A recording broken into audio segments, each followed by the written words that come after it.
ఈ మోకలను రంగంలోకి దించారు. పోతారు ఎమ్మెల్యే కొడుకులో మీరు సేఫ్టీ వెళ్ళిపోతే అని మయ్యంతా కొట్టినారు, గుడ్డు పుట్టినట్లు గుడ్డు కొట్టినారు.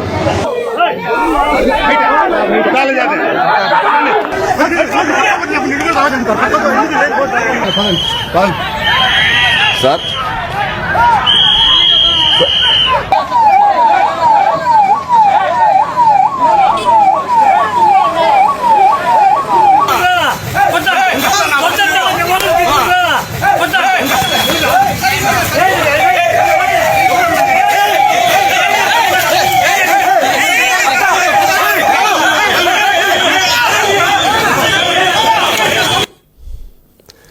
ఇందాక నిన్నటి రోజున గొడ్డల పార్టీ అధినేత అయినటువంటి స్వాతిముత్యం ఎంపిక చేసుకున్నటువంటి కొంతమంది వాళ్ళ పార్టీ నాయకులను వాళ్ళ ఆఫీసులో కూర్చొనబెట్టుకొని వచ్చే స్థానిక సంస్థల యుద్ధానికి సిద్ధం కండి, స్వేచ్ఛగా ఎన్నికలు జరిగితే మన విజయాన్ని ఎవ్వరూ ఆపలేరు అన్నటువంటి మాట గొడ్డల పార్టీ అధినేత అయినటువంటి స్వాతిముత్యం నిన్న ఎంపిక చేసుకున్న కార్యకర్తలకు చెప్పటం జరిగింది. ఎంపిక చేసుకున్న కార్యకర్తలని ఎందుకంటున్నానంటే, మా కార్యాలయం తెలుగుదేశం పార్టీ కార్యకర్త ఏమి ఆంక్షలు ఉండవు, ఎవరైనా మా కార్యాలయానికి రావచ్చు, వెళ్ళచ్చు. వైఎస్ఆర్ కాంగ్రెస్ పార్టీ కార్యాలయంలో ఎంపిక చేసుకున్న వాళ్ళు తప్ప వాళ్ళ కార్యకర్తలు కూడా అందరూ ఆ కార్యాలయానికి వెళ్ళేటువంటి పరిస్థితి ఉండదు కాబట్టి ఎంపిక చేసుకున్నటువంటి కార్యకర్తలు అని అన్నా. స్వాతిముత్యం గారు ఆలోచన ఏ విధంగా ఉందంటే, గంజాయి తాగే గొప్పోళ్ళని, మద్దర్లు చేసే మంచోళ్ళని, రప్ప రప్ప అంటూ గొడ్డలతో విన్యాసాలు చేసే వాళ్లకు టికెట్లు ఇస్తా, వాళ్ళను చూసి ఓట్లేయండి అని అడిగేటువంటి పరిస్థితి ఆనిముత్యానికి కనపడుతోంది. మంచోడంటే ముంచేవాడని, సౌమ్యుడంటే సర్దేశేవాడని, నువ్వు ఉంటే ఈ రాష్ట్రానికి అరిష్టం అని చెప్పి ప్రజలు భావించి గత ఎన్నికల్లో 11 సీట్లకే నిన్ను పరిమితం చేస్తే స్థానిక సంస్థల ఎన్నికల్లో క్లీన్ స్వీప్ చేస్తామని చెప్పి కలలకంటున్నాడు గొడ్డల పార్టీ అధినేత. ఆంధ్రప్రదేశ్లో ప్రజలు చాలా తెలివైన వాళ్ళు. ఒక్కసారి వదిలించుకున్న దరిద్రాన్ని తెలిసి తెలిసి మళ్ళీ తగిలించుకుంటారనుకోవటం నీ మూర్ఖత్వం తప్ప ఇంకొకటి కాదు. ఆంధ్రప్రదేశ్ ప్రజలు చాలా విఘ్నులు. ఒకసారి చేసిన తప్పును మళ్ళీ మళ్ళీ కూడా వాళ్ళు చేయబోరు. శాంతి భద్రతల గురించి, స్థానిక సంస్థల ఎన్నికల గురించి, అరాచకాల గురించి వైఎస్ఆర్ కాంగ్రెస్ పార్టీకి దాని అధినేత అయినటువంటి జగన్మోహన్ రెడ్డి అలియా స్వాతిముత్యంకు సింకు కానటువంటి మాటలవి దయచేసి అంటు గురించి మీరు మాట్లాడద్దండి. గత ప్రభుత్వ హయాంలో స్థానిక సంస్థల ఎన్నికలు ఎంత చక్కగా జరిగాయో మేము మర్చిపోలా, ఆంధ్రప్రదేశ్లో ప్రజలు మర్చిపోలా, అందరూ అన్నీ చూస్తానే ఉన్నారు, అన్నీ గుర్తే ఉన్నాయి. గత ప్రభుత్వ హయాంలో జరిగిన స్థానిక సంస్థల ఎన్నికల గురించి, ఆ రోజు స్థానిక సంస్థల ఎన్నికల్లో ఏం చెప్పావు మీ మంత్రులకు, మీ శాసనసభ్యులకు? నువ్వు వీలైనన్ని ఎక్కువ ఏకగ్రీవాలు జరగాలి, పోటీ ఎక్కడా ఉండకూడదు అని చెప్పి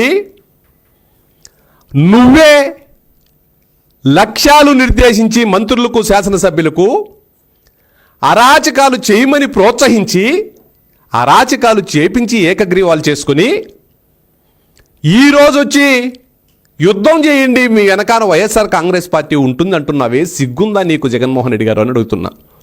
నువ్వు ప్రతిపక్షంలో ఉన్నప్పుడు ఒక మాట, అధికారంలో ఉన్నప్పుడు ఒక మాట. ఎంత నీచపు మాట్లాడటానికైనా నువ్వు వెనకడుగు వెయ్యట్లేదు. నువ్వు నిన్న చెప్పిన మాటలు వింటుంటే దొంగోనింట్లో కుక్క పోలీసోని చూసి మరుగునెట్టుంది. దొంగను పట్టుకొని పోలీసోడు వెళితే దొంగింట్లో ఉండే కుక్క పోలీసును చూసి మరుగునెట్టు నువ్వు శాంతి భద్రతల గురించి, అరాచకాల గురించి, స్థానిక సంస్థల ఎన్నికల గురించి నువ్వు మాట్లాడుతున్నావు. స్థానిక సంస్థల ఎన్నికల్లో నువ్వు ముఖ్యమంత్రిగా ఉన్నప్పుడు ఎటువంటి అరాచకాలు జరిగాయో ఇప్పుడు ఒక చిన్న వీడియో ఉంది. వీడియో ప్లే చేసిన తర్వాత మిగతాది మాట్లాడదాం.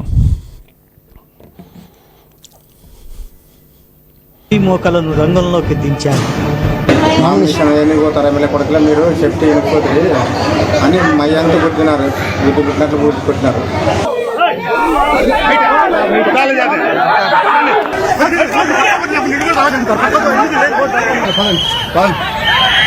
సార్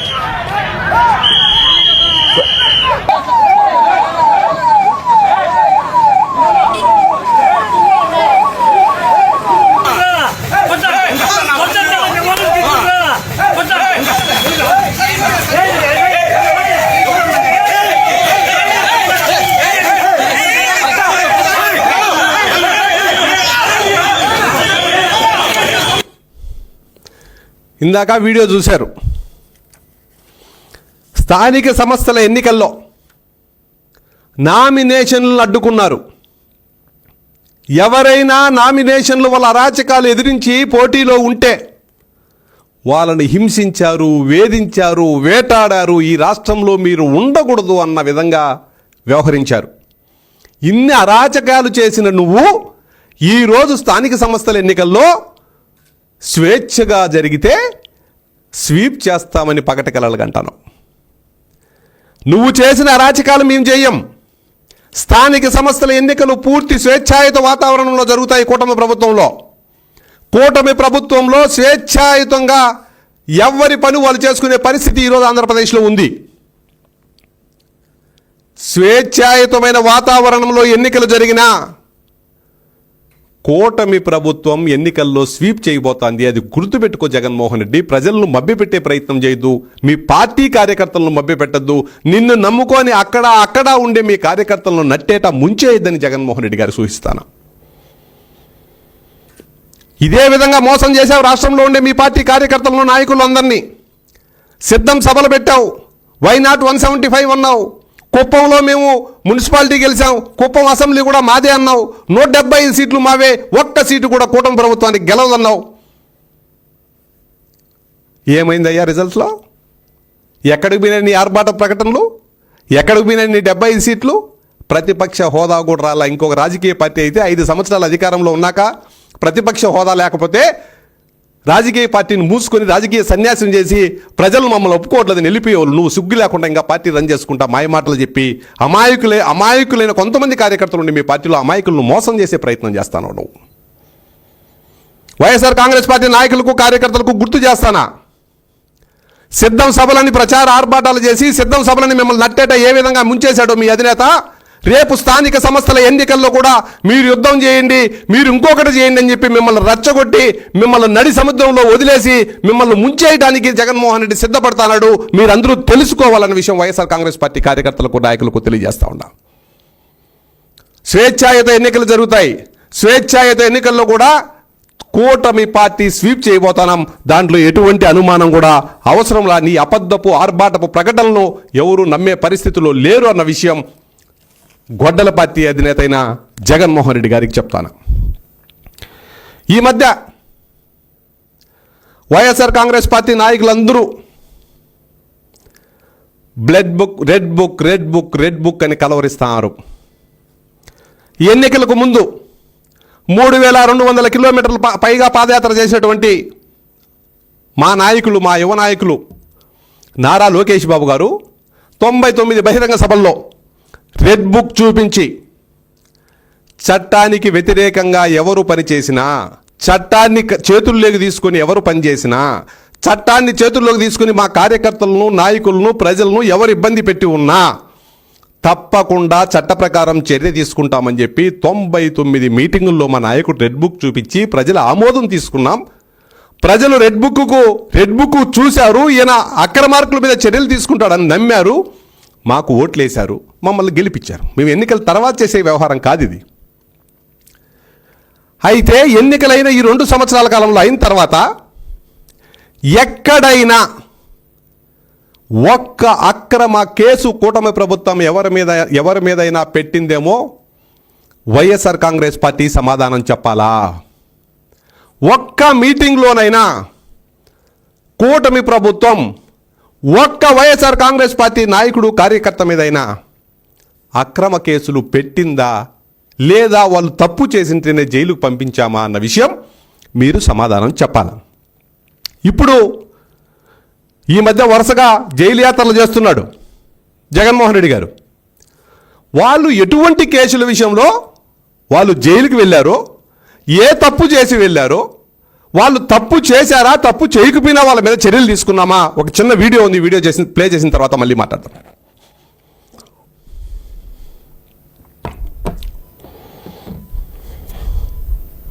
భూమి కబ్జా కుట్ర కేసులో ప్రధాన నిందితుడు వైసీపీ మాజీ ఎమ్మెల్యే బొల్లా బ్రహ్మనాయుడు అరెస్ట్ అయ్యారు. తమిళనాడులోని కాంచీపురంలో బ్రహ్మనాయుడును నార్సింగ్ పోలీసులు అదుపులోకి తీసుకున్నారు. బ్రేకింగ్ న్యూస్ చూస్తున్నారు.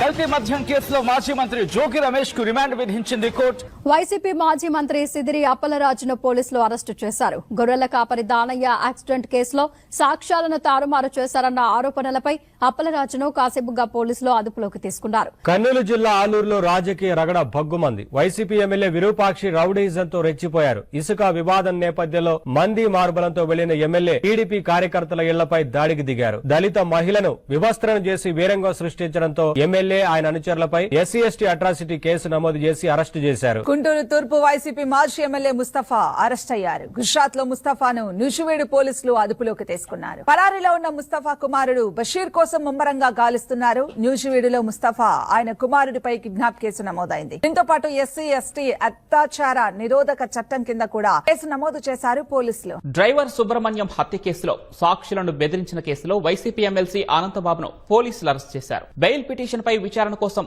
అనంతబాబు ఆయన భార్య లక్ష్మీదుర్గ రాజమహేంద్రవరం కోర్టుకొచ్చారు. కోర్టు నుంచి బయటకు రాగానే అనంతబాబును పోలీసులు అరెస్ట్ చేశారు. రెచ్చిపోయి నోరు పారేసుకుని సభ్య సమాజం తలదించుకునేలా సీఎం చంద్రబాబుపై అనుచిత వ్యాఖ్యలు చేసిన వైసీపీ మాజీ మంత్రి అంబటి రాంబాబు అరెస్ట్ అయ్యారు. తీవ్ర ఉద్రిక్తల మధ్య అంబటిని పోలీసులు అదుపులోకి తీసుకున్నారు. మాజీ మంత్రి విడుదల రజని పీఆర్ఓ శ్రీకాంత్ ను పోలీసులు అరెస్ట్ చేశారు. శ్రీకాంత్ సోషల్ మీడియాలో అసభ్యకర పోస్టులు పెట్టినట్లుగా పోలీసులు గుర్తించారు. దీంతో పాటు వైసీపీ అధికారంలో ఉన్న సమయంలో జిల్లాలో అంగన్వాడీ కేంద్రాలకు సరఫరా అయ్యే కోడిగుడ్ల కాంట్రాక్టు ఇప్పిస్తానని రత్నారెడ్డి అనే వ్యక్తి వద్ద 28 లక్షలు వసూలు చేసినట్లుగా పోలీసులు గుర్తించారు. వైఎస్ భారతిరెడ్డి పీఏ వర్ర రవీందర్ రెడ్డిని పులివెందులలో అరెస్ట్ చేశారు కడప పోలీసులు. సోషల్ మీడియాలో వర్ర అసభ్యకర పోస్టులు పెట్టినందుకు ఆయన్ని అదుపులోకి తీసుకున్నారు. CM Chandrababu, deputy CM Pawan Kalyan, మంత్రులు లోకేష్, అనితలపై అసభ్యకర పోస్టులు పెట్టిన వర్ర రవీందర్ రెడ్డి వైసీపీ హయాంలో విచ్చలవిడిగా సోషల్ మీడియాలో నేతలను దూషించారు. ఇప్పుడు ఒక వీడియో మీరు చూశారు. వైఎస్ఆర్ కాంగ్రెస్ పార్టీ నాయకులకు ఒక సవాల్ విసురుతున్నా. ఈ కేసుల్లో ఇందాక మీరు చూసిన ఏ కేసులోనైనా వాళ్ళు తప్పు చేయకుండా కూటమి ప్రభుత్వం వాళ్ళ మీద చర్యలు తీసుకునిందేమో సమాధానం చెప్పాల కూటమి వైఎస్ఆర్ కాంగ్రెస్ పార్టీ. మాజీ శాసనసభ్యులు ముస్తఫా గారు కిడ్నాప్ చేసి నానా వీరంగం సృష్టిస్తే అరెస్ట్ చేయకుండా వదిలేస్తారా? బోళ్ళ బ్రహ్మనాయుడు గారు ఈ రాష్ట్రంలో కాదు పక్క రాష్ట్రంలో పోయి దొంగ డాక్యుమెంట్లు తయారు చేస్తే ఆ రాష్ట్ర ప్రభుత్వం అరెస్ట్ చేస్తే అరెస్ట్ చేయకుండా వదిలేస్తారా? సీదిరి అప్పలరాజు గారు 40 సంవత్సరాల ఒక గొర్రెల కాపరిని యాక్సిడెంట్ చేసి చంపేస్తే చనిపోయిన తర్వాత నీ కొడుకును కాపాడుకోవటానికి ఇంకొక వ్యక్తి నా కేసులో పెట్టి నీ కొడుకును తప్పించి నువ్వు నేరం చేస్తే అరెస్ట్ చేయకుండా వదిలేస్తారా నువ్వు మాజీ మంత్రి అని చెప్పి? విరూపాక్ష గారు ఇసుక దోపిడీ నేను చేయాలా ఎవరన్నా అడ్డుకుంటారా అని చెప్పి దళిత మహిళను వివస్త్రణ చేసి కొడితే చట్టం తన పని తను చేయకుండా వదిలేస్తుందా? వల్లభనేని వంశీ మేము అధికారంలోకి వచ్చిన సంవత్సరం వల్లభనేని వంశీ మీద ఒక్క కేసు కూడా మేము పెట్టలేదు, ఆయన అరెస్ట్ చేయలేదు. ఆయనే ఏమన్నా చేస్తారేమో అని డైపర్లు వేసుకొని రాష్ట్రం అంతా తిరుక్కున్నాడు. అయితే నువ్వు సాక్షిని కిడ్నాప్ చేసి బెదిరించి కేసును విత్డ్రా చేయించుకుంటే చట్టం తన పని తను చేయకుండా వదిలేస్తుందా? దానికి సంబంధించిన వీళ్ళు సాక్షుల్ని ఏ విధంగా బెదిరించారో, ఏ విధంగా దాడులు చేశారో ఒక చిన్న వీడియో ఉంది. వీడియో ప్లే చేసిన తర్వాత మళ్ళీ మాట్లాడదాం.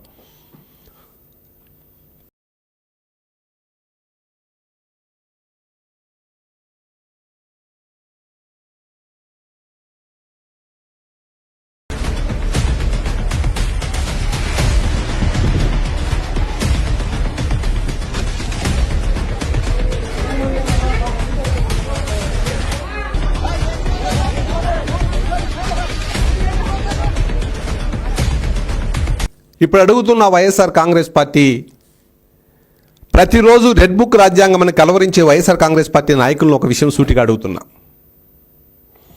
ఇందాక వల్లభనేని వంశీ అని ఒక ఆయన ఎవరైతే ఎఫ్ఐఆర్ పెడతాడో దాడి చేశాడని సత్యవర్ధన్ ఆయన కిడ్నాప్ చేసి లిఫ్ట్లో తీసుకెళ్తున్న దృశ్యం విజువల్లో చూశారు.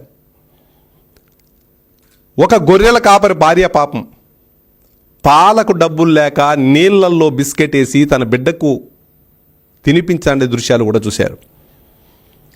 నిరుపేద అయినటువంటి గొర్రెలను చాక్కుంటూ అమ్మను పెళ్ళాం పిల్లలను పోషించుకుంటే ఒక ఆయన్ను దారుణంగా యాక్సిడెంట్ చేసి చంపేసి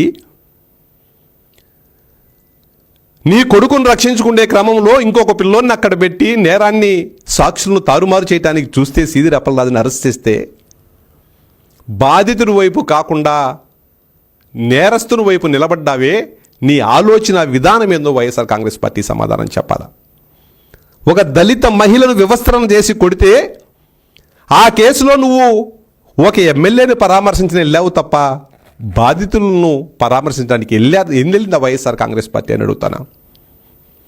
కేసు పెట్టిన ఆయన్ను కిడ్నాప్ చేసి కేసు విత్డ్రా చేసుకోమని చెప్పి హైదరాబాద్కు తీసుకెళ్తే ఆయన మీద ఏదో మా రెడ్ బుక్ రాజ్యాంగం అమలు చేశామని చెప్పి అబద్ధాలు మాట్లాడుతా కాలం వెళ్ళబుచ్చుతున్నారే, ఈ ఇంటికి సమాధానం చెప్పాలా వైఎస్ఆర్ కాంగ్రెస్ పార్టీ? నేను వైఎస్ఆర్ కాంగ్రెస్ పార్టీని అడుగుతున్నా, ఎన్నికలకు ముందు ఏదైతే నారా లోకేష్ బాబు గారు 99 సమావేశాల్లో చెప్పారో, ఎన్నికలకు ముందు ఏదైతే చట్టాన్ని తమ చేతుల్లోకి తీసుకుని ఎన్నికలకు ముందు ఏదైతే మా కార్యకర్తలను కానీ ప్రజలకు కానీ ఇబ్బంది పెట్టారో వాళ్ళ మీద చర్యలు తీసుకుంటారని చెప్పి అనేక సమావేశాల్లో లోకేష్ బాబు గారు ఏదైతే చెప్పారో అదే చేసి చూపిస్తున్నాను తప్ప చట్టానికి లోబడే కేసులు పెడుతున్నాను తప్ప చట్టం నుంచి తప్పించుకుని పారిపోయే ప్రయత్నం చేస్తే కేసులు పెడుతున్నాం తప్ప అక్రమ కేసులు కూటమి ప్రభుత్వంలో ఒక్కటంటే ఒక్కటి కూడా మేము పెట్టమా అవసరం కూడా మాకు లేదు అన్న విషయం తెలియజేస్తా ఉన్నాం. పదే పదే రెడ్ బుక్ రాజ్యాంగం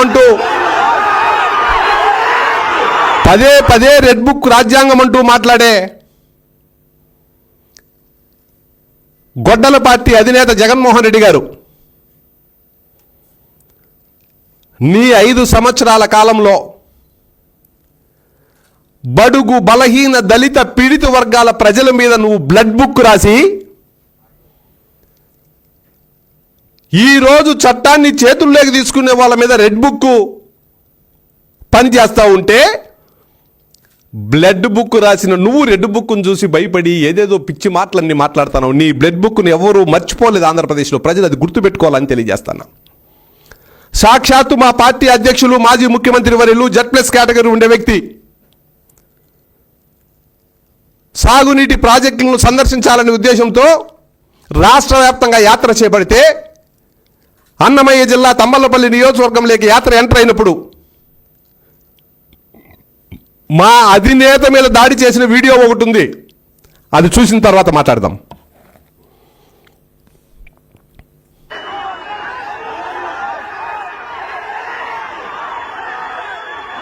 నామినేషన్ కూడా వేయకుండా చేసేందుకు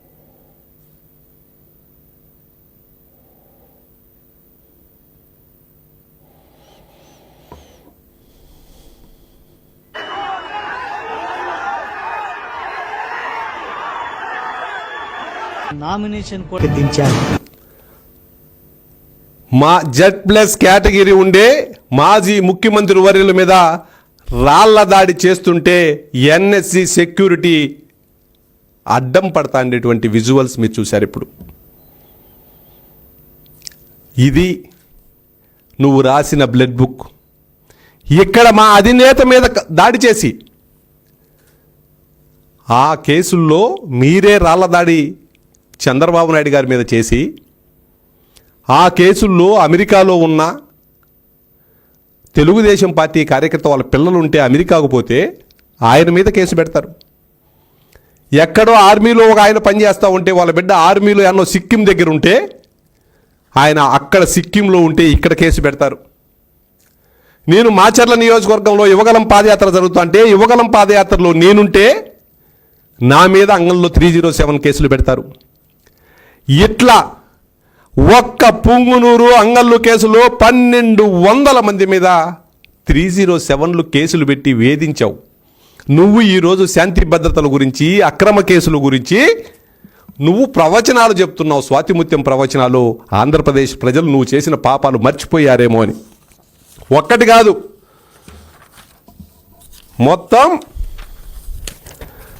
60,000 కేసులు తెలుగుదేశం పార్టీ కార్యకర్తల మీద, నాయకుల మీద నీ 5 సంవత్సరాల కాలంలో నువ్వు పెట్టావు. 60,000 కేసులు. 60,000 కేసులు. బాబు గారి మీద 2 హత్యాయత్నం కేసులు పెట్టారు. లోకేష్ గారి మీద 23 కేసులు.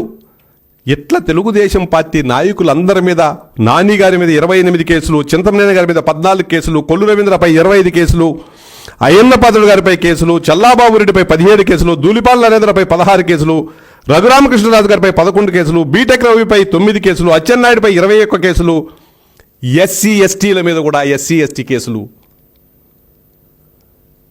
ఇన్ని కేసులు పెట్టి తెలుగుదేశం పార్టీ కార్యకర్తలను హింసించి, వేధించి, వికృతానందం పొందిన నువ్వు ఈరోజు చట్ట ప్రకారం ఎవరు తప్పు చేస్తే వాళ్ళను కూటమి ప్రభుత్వం శిక్షిస్తూ ఉంటే నిత్యం రెడ్ బుక్ రాజ్యాంగం ఏదో జరిగిపోతుంది అని ఒక భ్రమను క్రియేట్ చేసే ప్రయత్నం చేస్తుంది ఈ వైఎస్ఆర్ కాంగ్రెస్ పార్టీ.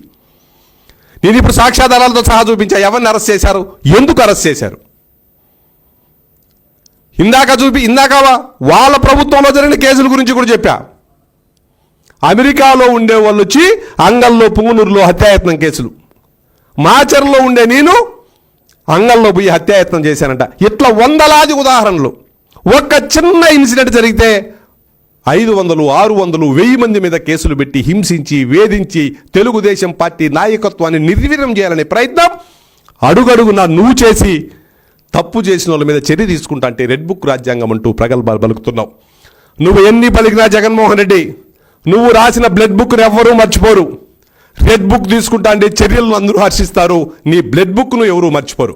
కాబట్టి స్థానిక సంస్థల ఎన్నికల్లో నువ్వు మీ కార్యకర్తలను రెచ్చగొట్టి యుద్ధం చేద్దాం, మీ ఎమ్మెల్యేలకు, మీ ఇన్ఛార్జీలకు ఒక్క చోట ఏకగ్రీవమైనా మీకు టికెట్ ఇచ్చేది ఆలోచిస్తా, ఒక్క ఏకగ్రీవం జరిగినా మీ ఫెయిల్యూర్గానే భావిస్తానని పదే రెచ్చగొట్టే ప్రయత్నం చేస్తాను. అధికారంలో ఉన్నప్పుడు వీలైనన్ని ఎక్కువ ఏకగ్రీవాలు జరగాలి. ఇప్పుడు ఒక్క ఏకగ్రీవం జరిగినా ఒప్పుకోను. నీ బతుకంతా అవసరానికి ఒక మాట మాట్లాడి వాడుకొని వదిలేయటమే నీ బతుకు తప్ప ఇంకొకటి కానే కాదు. ఎందుకంటే అవసరానికి తల్లిని, చెల్లిని వాడుకొని వదిలేసినట్టు కార్యకర్తలను కూడా వాడుకొని వదిలేయాలని చెప్పి నువ్వు అడ్డుకుంటారు. వ్యక్తుల నుంచి వ్యవస్థల వరకు, సామాన్యుడి నుంచి ప్రతిపక్ష నేత వరకు నువ్వు అధికారంలో ఉన్నప్పుడు ఎవరిని వేధించలేదో, నీ గొడ్డలి ఎవరి మీద పడలేదో చెప్పాలంటే కూడా అసహ్యంగా ఉంది నాకు. సొంత బాబాయిని గొడ్డలు పోటేశావు, తల్లిని, చెల్లిని వాడుకొని తల్లి మీద, చెల్లి మీద కూడా కేసులు వేసిన నీచ చరిత్ర నీది. యువత నుంచి వృద్ధుల వరకు అందరినీ మోసం చేసి ఇప్పుడు జెన్జీ అంటూ కొత్త నాటకానికి తెరలేపుతావు. నువ్వెన్ని చేసినా జగన్మోహన్ రెడ్డి గారు, సినిమా ఒక్కసారి రిలీజ్ అయింది, ఒక్క అవకాశం అంటే ఒక్కసారి రిలీజ్ అయింది. ఒక్కసారి రిలీజ్కే తల బొప్పి కట్టి అట్టర్ ఫ్లాప్ సినిమా అని టాక్ వచ్చిన తర్వాత మళ్ళా రిలీజ్ చేస్తా, మళ్ళా జనాలు చూడమంటే ఎవరు చూడరు. నీ సినిమా ఒక్కసారి చూడటానికే బాధపడిన ప్రజలు రెండోసారి నీ సినిమా చూడటానికి ఎవ్వరూ సిద్ధంగా లేరు. స్థానిక సంస్థలైనా, జనరల్ ఎలక్షన్ అయినా, మున్సిపాలిటీలైనా, జడ్పీటీసీలైనా, ఎంపీటీసీలైనా, ఎన్నికలు ఏదైనా రిజల్ట్ మాత్రం కామన్. మొన్న ఎంత స్ట్రైక్ రేట్ 94%తో కూటమి ప్రభుత్వం అధికారంలోకి వచ్చిందో 94% కంటే ఎక్కువ సీట్లు, 56% కంటే ఎక్కువ ఓట్లతో ఏ ఎన్నిక జరిగినా ఏకపక్ష ఎన్నికలు ఆంధ్రప్రదేశ్లో జరగబోతాయి.